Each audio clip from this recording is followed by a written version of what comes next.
श्री कृष्ण। स्वागत है आपका श्री जी सत्संग में।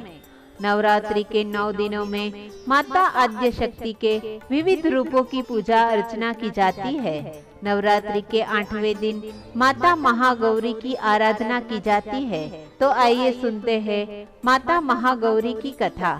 श्वेते वृषे समारूढ़ा श्वेतांबरधरा शुचि महागौरी शुभम दत्यान महादेव प्रमेददा।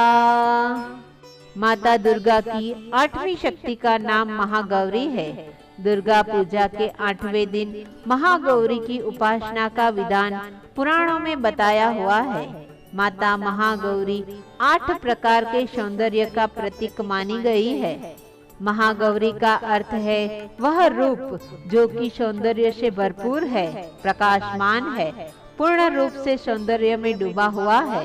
प्रकृति के 2 छोर यानी कि किनारे है। एक माँ काल रात्रि जो अति भयावह है, प्रलय के समान है, फिर भी वे करुणामयी है।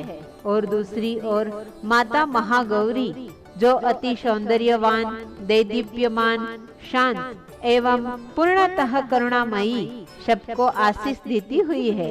यह वो रूप है जो सब मनोकामनाओं को पूरा करता है। माता का रूप पूर्णतः गौर है। उनकी उपमा शंख, चंद्र और कुंद के फूल से दी गई है। 8 वर्षा भवेत गौरी यानी कि माता की आयु 8 साल की मानी गई है। उनके सभी आभूषण और वस्त्र सफेद है, इसलिए उन्हें श्वेतांबर धरा कहा गया है। माता चतुर्भुज रूप में भक्तों को दर्शन देती है। उनका ऊपर वाला दाहिना हाथ अभय मुद्रा में है, जो भक्तों को अभय प्रदान करता है, तथा नीचे वाले हाथ में त्रिशूल धारण किया हुआ है।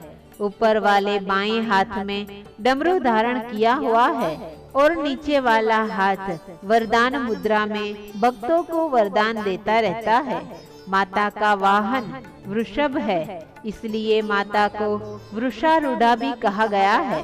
माता पार्वती ने जब शिव जी को पति के रूप में प्राप्त करने के लिए अत्यंत कठोर तपस्या की थी, निराहार और निर्जल रहकर सिर्फ सूखे बेल पत्र को खाकर वर्षा, गर्मी और हिम पर्वत की ठंडी को सहन करते हुए उनका शरीर बहुत ही क्षीण होता गया और काला भी पड़ गया था। लेकिन जब तपस्या से प्रसन्न होकर भगवान शिव ने उनके शरीर को गंगा के पवित्र जल से धोकर कांतिमय बना दिया था, माता का रूप गौर वर्ण हो गया था और इसलिए माता महागौरी कहलाई।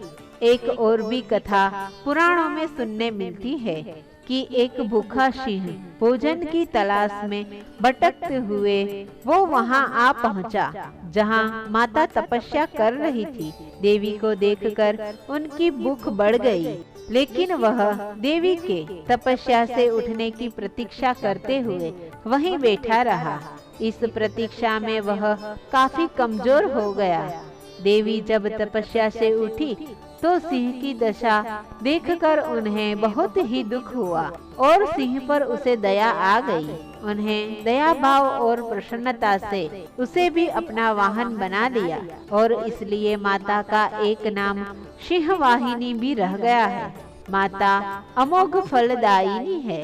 उनकी उपासना, पूजा अर्चना करने वाला भक्त सहज ही सुख का अनुभव करता है। उनकी पूजा से भक्तों के तमाम कल्मश धुल जाते हैं। जन्म जन्म के पूर्व संचित पापों को भी माता की आराधना, उपासना नष्ट कर देते हैं। माता महागौरी का पूजन, अर्चन, उपासना, आराधना कल्याणकारी एवं शुभ फलदायी है। माता की कृपा से अलौकिक सिद्धियां भी प्राप्त होती है। कहते हैं कि जो स्त्री माता की पूजा पूर्ण भक्ति भाव सहित करती है, उनके सुहाग की रक्षा देवी स्वयं करती है। हमें सदैव उनका ध्यान करते रहना चाहिए। मन को अनन्य भाव से एकनिष्ठ होकर माता के चरणों का ध्यान करना चाहिए। माता अपने भक्तों का कष्ट अवश्य ही दूर करती है। पुराणों में माता की महिमा का प्रचुर आख्यान किया गया है। हमें प्रवृत्ति भाव से सदैव उनका शरणागत बनना चाहिए। माता की उपासना यह मंत्र द्वारा की जाती है। ओम सुंदरी स्वर्ण सर्वांगी सुख सौभाग्यदायिनी